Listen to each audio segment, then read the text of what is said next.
Hala, Jomar pala ay may girlfriend na, at Carla ano ang naramdaman niya?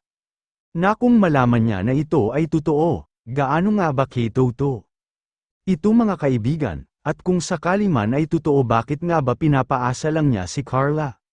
Na alam naman natin na may pagtingin ito kay Kuya Jomar niya.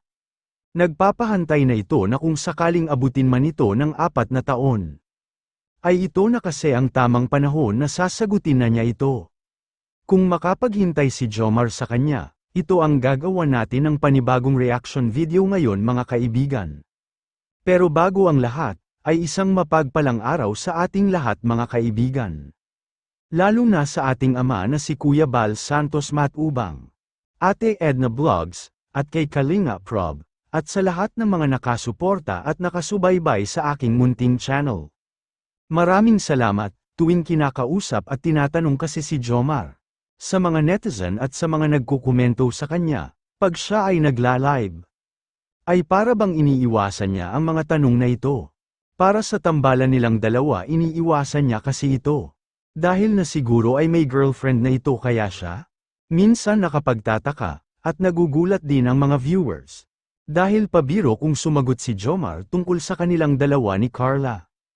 Kaya siguro marami ang may haka-haka at opinyon na sila Jomar ay may girlfriend na ito, kaya ang masasabi natin dito ay taliwas ito sa sinasabi ni Jomar na maghihintay siya pagdating ng tamang panahon kung siya man ay makapaghintay.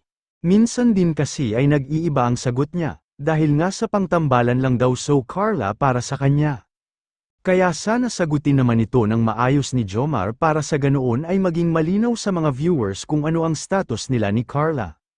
At kung totoo bang may girlfriend na ito, minsan na kasi niyang sinabi na si Carla ay kaya niyang antayin kung kailan siya nito sasagutin.